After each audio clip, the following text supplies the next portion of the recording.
Late night, luxury hospital. A young CEO, face pale as death, rushed on a gurney into the emergency room. She gripped a nurse's hand, whispering, "Wait, please. Just make it fast. I don't want the pain." No doctor yet. Only a man in an old security jacket ran in. "What happened?" "Car crash," the nurse answered. He took off his jacket, covered her, voice calm and deep. "You'll be okay. I promise." As he held her hand, the lights revealed military medic numbers tattooed on his wrist. She saw them and froze. His name was Ethan Ward, 38 years old, single father, night shift security guard at St. Haven Hospital. Every night, the same routine. Clock in at 10, walk the halls, check the doors, make sure everyone's safe.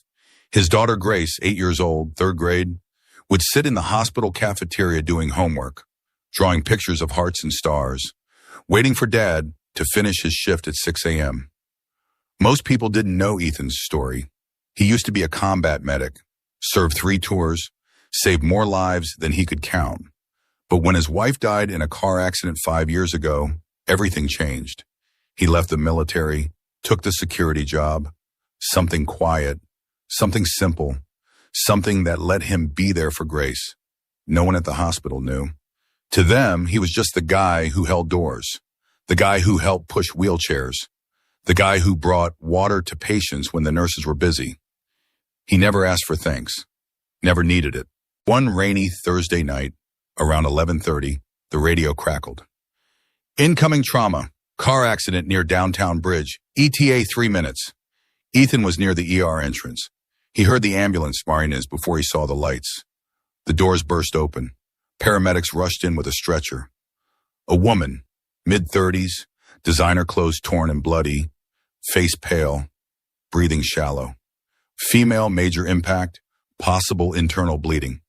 BP dropping fast. Ethan recognized her immediately. Everyone in the city would. Olivia Hart, CEO of Hart Tech Industries, youngest self-made billionaire in the state, known for being brilliant, ruthless, and ice-cold in business. The nurse looked panicked. "Dr. Reyes isn't here yet. He's stuck in traffic." No time. Ethan stepped forward. Years of training kicked in like muscle memory. "Let me help." The nurse hesitated. I know what I'm doing. Trust me." He moved to Olivia's side, checked her pulse, checked her breathing, started applying pressure to the bleeding on her arm. She opened her eyes slightly, confused, scared.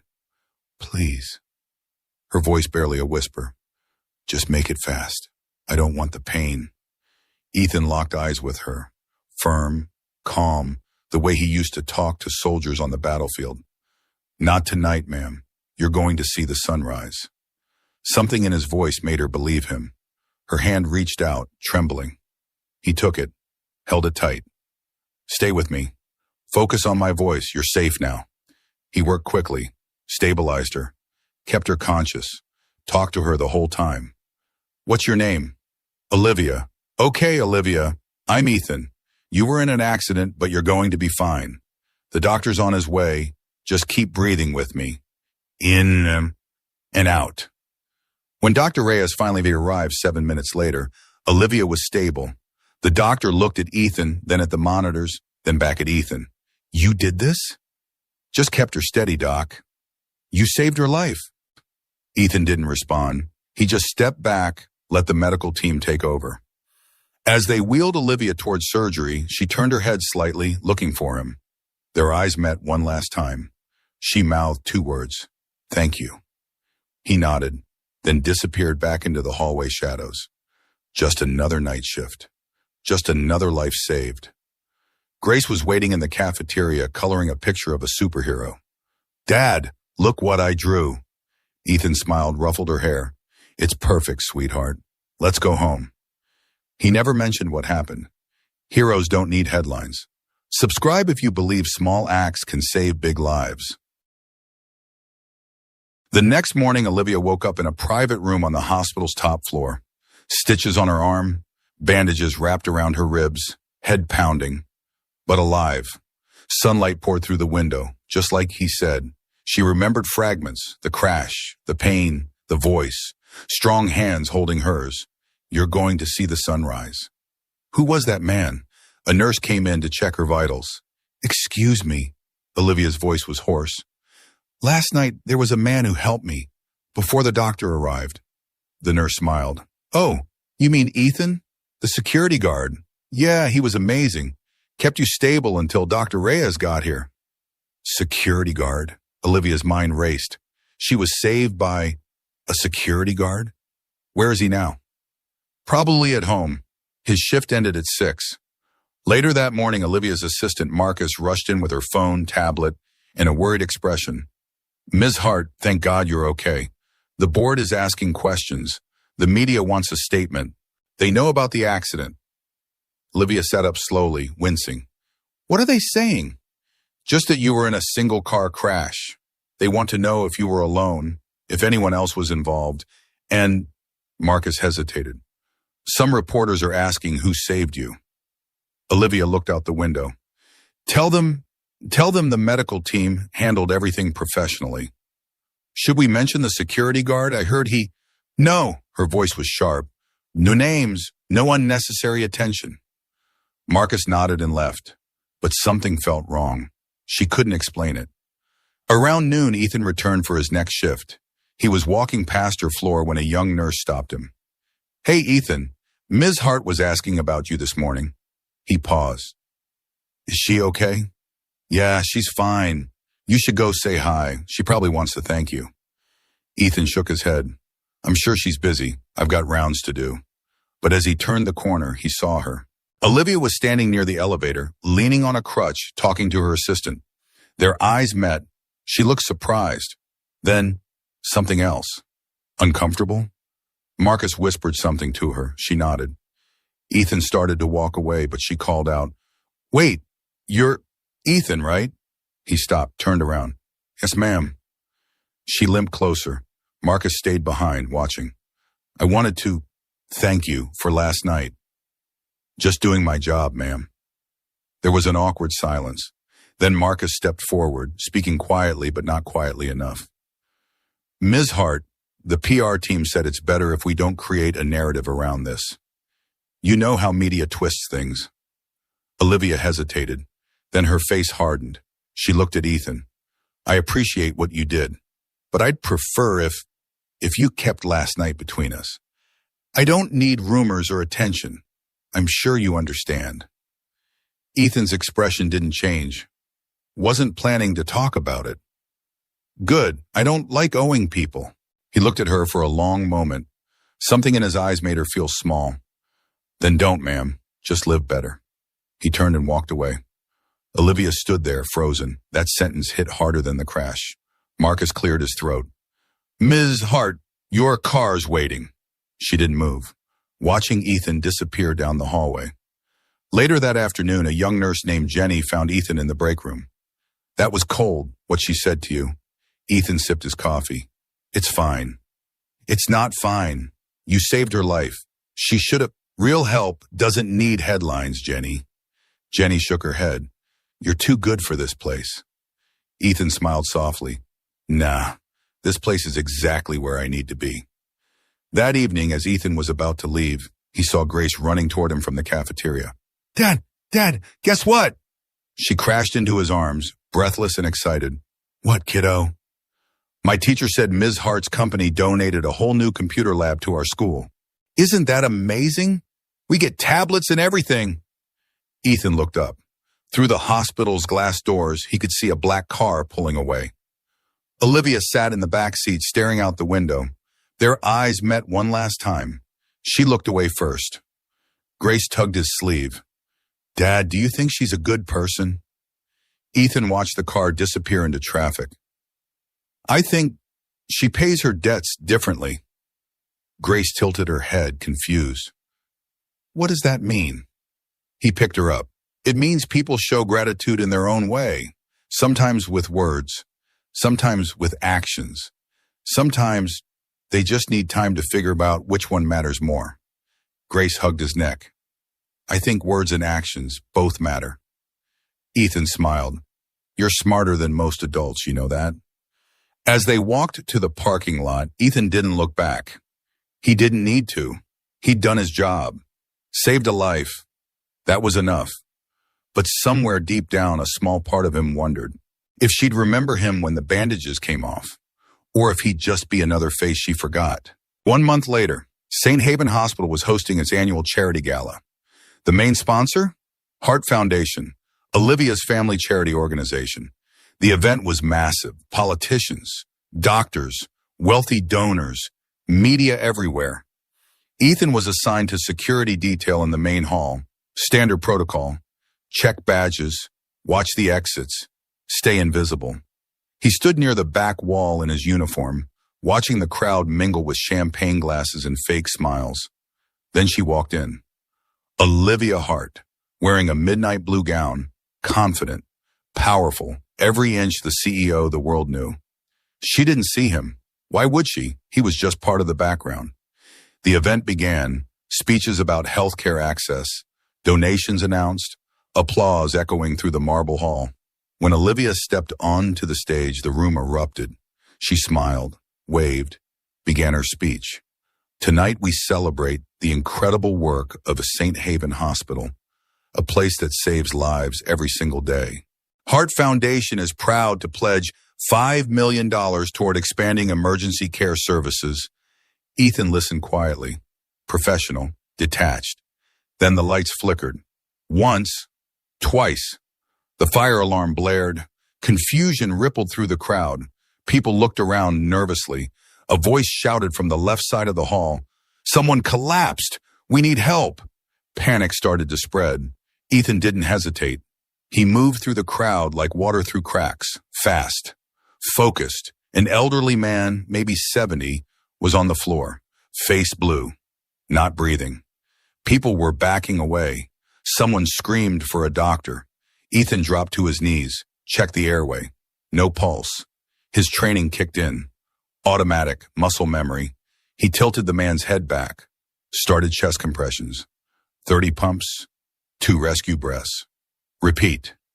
"Someone call 911. Now." A security colleague radioed for help. Ethan kept going. Compressions, breaths, compressions, breaths. 15 seconds, 30. 45. Come on. Come on. The man gasped, coughed. Eyes fluttered open. The crowd exhaled collectively. Ethan stayed calm. "Sir, stay still. Help is coming. You're okay now." The man gripped his hand. "Thank you." Paramedics rushed in moments later, took over, loaded the man onto a stretcher. Ethan stood up, brushing off his knees, ready to fade back into the shadows. But then he felt it. Eyes on him. He looked up. Olivia was standing at the edge of the stage, frozen, staring at him. She'd seen everything, the way he moved, the precision, the calm under pressure, the professional competence. This wasn't just a security guard. Her assistant Marcus leaned over, whispering urgently. She ignored him. She couldn't stop staring. After the event, Olivia went straight to the hospital's HR office. "I need the personnel file for Ethan Ward. Security staff." The HR manager hesitated. "Mrs. Hart, I'm not sure I can..." "Now." 5 minutes later, she was sitting in a conference room reading. Name, Ethan Ward. Age, 38. Position, night security guard. Previous employment, U.S. Army combat medic, 2009 to 2019. Decorations, Silver Cross for Valor.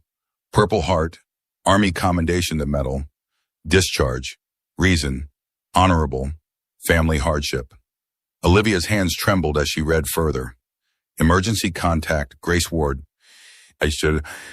Daughter. Age 8, there were photos attached. Ethan in uniform, younger, medals on his chest, eyes sharper, harder. She scrolled to a scanned newspaper clipping from 2017. Headline, Medic saves 23 soldiers during ambush. Awarded Silver Cross. The article detailed how Ethan had run through enemy fire multiple times to drag wounded soldiers to safety, how he'd performed field surgeries under impossible conditions, how he'd refused to leave until every single person was evacuated. Olivia put her hand over her mouth. This man, this hero, was working night shifts as a security guard, and she told him to stay quiet, to stay invisible. She closed the file, sat in silence.